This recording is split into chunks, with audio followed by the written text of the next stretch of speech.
कि आप अभी क्लास 10 के छात्र हैं तो यह वीडियो आपके लिए ही है, क्योंकि इस वीडियो के माध्यम से हम हिंदी के 30 ऐसे ऑब्जेक्टिव क्वेश्चन को पढ़ेंगे जो आपके मैट्रिक के फाइनल परीक्षा 2026 में आ सकता है। तो चलिए बिना देरी किए हुए क्लास को शुरू करते हैं। आपका पहला क्वेश्चन है कि डॉक्टर भीमराव अंबेडकर का जन्म कब हुआ। आप सभी को बताना है कि डॉक्टर भीमराव अंबेडकर का जन्म कब हुआ था। तो इस प्रश्न का सही जवाब हो जाएगा 14 अप्रैल 1891 ईस्वी को। 14 अप्रैल 1891 ईस्वी को डॉक्टर भीमराव अंबेडकर का जन्म हुआ था। ऑप्शन नंबर डी इस प्रश्न का बिल्कुल सही जवाब है। चलता हूँ अगले क्वेश्चन की तरफ है। अगला क्वेश्चन है कि श्रम विभाजन और जाति प्रथा के लेखक कौन है। तो आप सभी बताएंगे कि श्रम विभाजन और जाति प्रथा के लेखक कौन है। तो इसका सही जवाब हो जाएगा भीमराव अंबेडकर, यानी कि ऑप्शन नंबर बी इस प्रश्न का बिल्कुल सही जवाब है। चलता हूँ अगले क्वेश्चन की तरफ है। अगला क्वेश्चन है कि आदर्श समाज स्वतंत्रता, समानता, भ्रातृत्व पर आधारित होगा, यह किसने कहा। आप सभी बताएंगे कि आदर्श समाज स्वतंत्रता, समानता, भ्रातृत्व पर आधारित होगा, यह किसने कहा। तो इसका सही जवाब हो जाएगा भीमराव अंबेडकर, यानी कि ऑप्शन नंबर डी इस प्रश्न का बिल्कुल सही जवाब है। चलता हूँ अगले क्वेश्चन की तरफ है। अगला क्वेश्चन है कि डॉक्टर भीमराव अंबेडकर का जन्म किस परिवार में हुआ था। तो आप सभी बताएंगे कि डॉक्टर भीमराव अंबेडकर का जन्म किस परिवार में हुआ था। तो इसका सही जवाब हो जाएगा दलित परिवार में, यानी कि ऑप्शन नंबर सी इस प्रश्न का बिल्कुल सही जवाब है। चलता हूँ अगले क्वेश्चन की तरफ है। अगला क्वेश्चन है कि भारत का राष्ट्रीय क्षमता का पूर्ण विकास किस व्यवस्था में संभव है। तो आप सभी को बताना है कि भारत का राष्ट्रीय क्षमता का पूर्ण विकास किस व्यवस्था में संभव है। तो इसका सही जवाब हो जाएगा समाजवादी व्यवस्था में। ऑप्शन नंबर सी इस प्रश्न का बिल्कुल सही जवाब है। चलता हूँ अगले क्वेश्चन की तरफ है। अगला क्वेश्चन है कि भारत में बेरोजगारी का मुख्य कारण क्या है। आप सभी ऑप्शन को ध्यान से पढ़ेंगे और बताएंगे कि भारत में बेरोजगारी का मुख्य कारण क्या है। तो भारत में बेरोजगारी का मुख्य कारण है आपका जाति प्रथा। ऑप्शन नंबर ए इस प्रश्न का बिल्कुल सही जवाब है। चलता हूँ अगले क्वेश्चन की तरफ है। अगला क्वेश्चन है कि आधुनिक सभ्य समाज में श्रम विभाजन को आवश्यक क्यों माना जाता है। आप सभी बताएंगे कि आधुनिक सभ्य समाज में श्रम विभाजन को आवश्यक क्यों माना जाता है। तो इसका सही जवाब हो जाएगा कार्य कुशलता के लिए, यानी कि ऑप्शन नंबर ए इस प्रश्न का बिल्कुल करेक्ट जवाब है। चलता हूँ अगले क्वेश्चन की तरफ है। अगला क्वेश्चन है कि जाति प्रथा श्रम विभाजन के साथ साथ किसका रूप लिए हुए हैं। आप सभी को बताना है कि जाति प्रथा श्रम विभाजन के साथ साथ किसका रूप लिए हुए हैं। आपका ऑप्शन है ए स्वतंत्रता का, ऑप्शन बी भ्रातृत्व का, ऑप्शन सी जन्म विभाजन का और ऑप्शन डी इनमें से कोई नहीं। तो जल्दी से बताएंगे कि इस प्रश्न का सही उत्तर क्या होगा। तो इसका सही जवाब हो जाएगा जन्म विभाजन का, यानी कि ऑप्शन नंबर सी इस प्रश्न का बिल्कुल सही जवाब है। चलता हूँ अगले क्वेश्चन की तरफ है। अगला क्वेश्चन है कि मूक नायक क्या है। आप तभी बताएंगे कि मूक नायक क्या है। अखबार है, पुस्तक है, पत्रिका है, कहानी संग्रह है। जल्दी से बताएंगे कि मूक नायक क्या है। तो मूक नायक एक प्रकार का पत्रिका है। ऑप्शन नंबर सी इस प्रश्न का बिल्कुल सही जवाब है। चलता हूँ अगले क्वेश्चन की तरफ है। अगला क्वेश्चन है कि जाति प्रथा किस प्रकार का श्रम विभाजन है। आप सभी को बताना है कि जाति प्रथा किस प्रकार का श्रम विभाजन है। तो इसका सही जवाब हो जाएगा अस्वाभाविक। ऑप्शन नंबर ए प्रश्न का बिल्कुल सही जवाब है अस्वाभाविक। चलता हूँ अगले क्वेश्चन की तरफ है। अगला क्वेश्चन है कि भीमराव अंबेडकर की माता का नाम क्या है। आप सभी को बताना है कि भीमराव अंबेडकर की माता का नाम क्या है। तो इसका सही जवाब हो जाएगा भीमाबाई। भीमराव अंबेडकर के माता जी का नाम भीमाबाई है। ऑप्शन नंबर डी प्रश्न का बिल्कुल सही जवाब है। चलता हूँ अगले क्वेश्चन की तरफ है। अगला क्वेश्चन है कि आधुनिक मनु किसे कहा गया है। आप सभी ऑप्शन को ध्यान से देखेंगे और बताएंगे कि आधुनिक मनु किसे कहा गया है। तो आधुनिक मनु कहते हैं भीमराव अंबेडकर को। ऑप्शन नंबर डी इस प्रश्न का बिल्कुल सही जवाब है। चलता हूँ अगले क्वेश्चन की तरफ है। अगला क्वेश्चन है कि डॉक्टर भीमराव अंबेडकर ने किस पत्रिका का संपादन किया। तो आप सभी बताएंगे कि डॉक्टर भीमराव अंबेडकर ने किस पत्रिका का संपादन किया। तो इसका सही जवाब हो जाएगा बहिष्कृत भारत। बहिष्कृत भारत का संपादन डॉक्टर भीमराव अंबेडकर ने किया था। ऑप्शन नंबर सी इस प्रश्न का बिल्कुल सही जवाब है। चलता हूँ अगले क्वेश्चन की तरफ है। अगला क्वेश्चन है कि भीमराव अंबेडकर के पिताजी का नाम क्या है।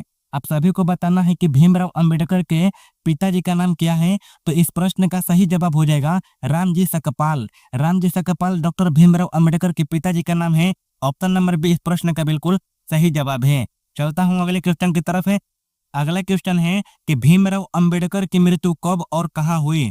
आप सभी को बताना है कि भीमराव अंबेडकर की मृत्यु कब और कहाँ हुई थी। तो इस प्रश्न का सही जवाब हो जाएगा 1956 ईस्वी में दिल्ली में। यानी कि डॉक्टर भीमराव अंबेडकर की मृत्यु 1956 में हुआ था, दिल्ली में हुआ था। ऑप्शन नंबर ए प्रश्न का बिल्कुल करेक्ट जवाब है। चलता हूं अगले क्वेश्चन की तरफ है। अगला क्वेश्चन है कि 20 के दांत कहानी के लेखक कौन है। आप सभी को बताना है कि 20 के दांत कहानी के लेखक कौन है।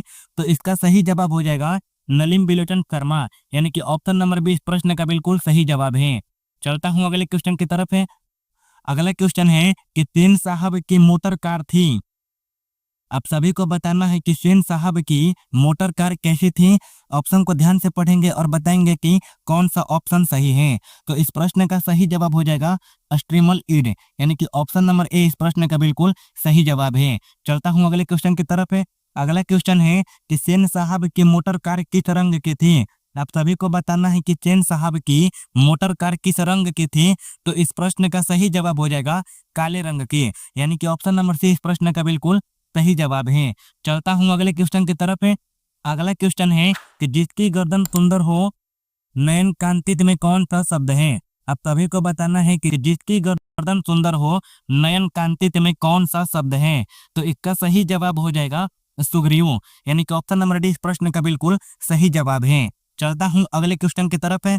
अगला क्वेश्चन है कि अधिक दिनों तक रहने वाला के लिए एक शब्द है। आप सभी को बताना है कि अधिक दिनों तक रहने वाला के लिए एक शब्द है। तो इसका सही जवाब हो जाएगा चिरस्थायी। यानी कि ऑप्शन नंबर सी इस प्रश्न का बिल्कुल सही जवाब है। चलता हूं अगले क्वेश्चन की तरफ है। अगला क्वेश्चन है कि जो शक्ति का उपासक हो उसे क्या कहते हैं। आप सभी को बताना है कि जो शक्ति का उपासक हो उसे क्या कहते हैं। तो उसे कहते हैं शाक्त। यानी कि ऑप्शन नंबर सी इस प्रश्न का बिल्कुल सही जवाब है। चलता हूं अगले क्वेश्चन की तरफ है। अगला क्वेश्चन है कि जिसका शत्रु न जन्मा हो उसे क्या कहते हैं। आप सभी को बताना है कि जिसका शत्रु न जन्मा हो उसे क्या कहते हैं। तो उसे कहते हैं अजात शत्रु। जिसका शत्रु न जन्मा हो उसे कहते हैं अजात शत्रु। ऑप्शन नंबर डी इस प्रश्न का बिल्कुल सही जवाब है। चलता हूं अगले क्वेश्चन की तरफ है। अगला क्वेश्चन है कि जिसका कोई पालन पोषण करने वाला न हो उसके लिए एक शब्द है।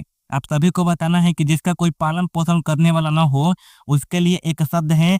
आपका ऑप्शन है ए अनुमान, ऑप्शन बी अनाथ है, ऑप्शन सी नभचर और ऑप्शन डी अमूल्य। तो आप सभी बताएंगे कि इस प्रश्न का सही उत्तर क्या होगा। तो इसका सही जवाब हो जाएगा अनाथ है। जिसका कोई पालन पोषण करने वाला ना हो उसे अनाथ कहते हैं। ऑप्शन नंबर 20 प्रश्न का बिल्कुल सही जवाब है।